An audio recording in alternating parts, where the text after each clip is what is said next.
What's up, guys? It's your boy, Autistic Voice. And I've been watching a lot of this stuff about how Trump wants to invade Iran or bomb Iran or whatever.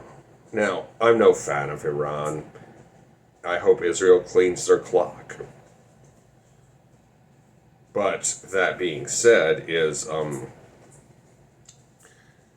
I think this is just a distraction for something Donald Trump has far darker, a far darker plan.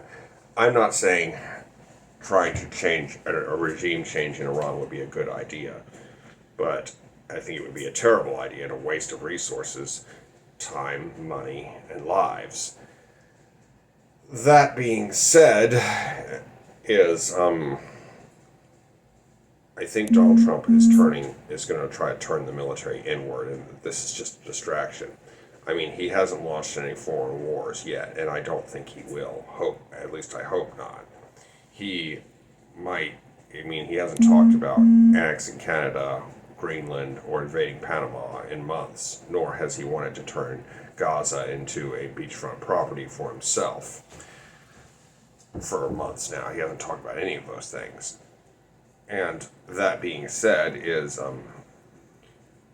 I think he intends to turn the military against his perceived enemies here at home, and he has already done that several times. I mean, he's sent ICE after immigrants. He's sent the National Guard and the Marines into California. What we see here, and he's sicked protesters in this. He's sicked, protesters and later insurrectionists on the Capitol itself. He has already attacked Americans several times. And, but he hasn't launched any foreign wars and had a pretty isolationist policy during his first term.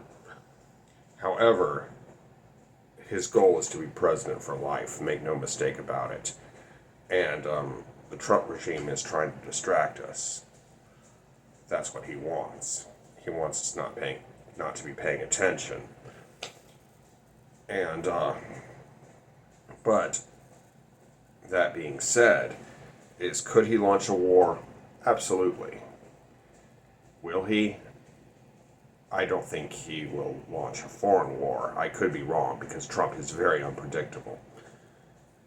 Because he's like a toddler, a very dangerous toddler, and that's as I've said before, having Donald Trump as my president is like being on a bus with a deranged 8-year-old in the driver's seat with a full tank of gas and a fully loaded gun in his lap.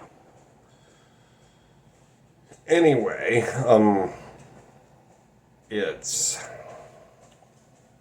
really up to us to stop this. We got to protest. We got to make YouTube videos. We got to sign petitions. We got to write our congressmen. We got to keep at this day after day after day. Anyway, I hope you enjoyed this video. Be sure to like, comment, share, and subscribe. Be good, y'all. Peace.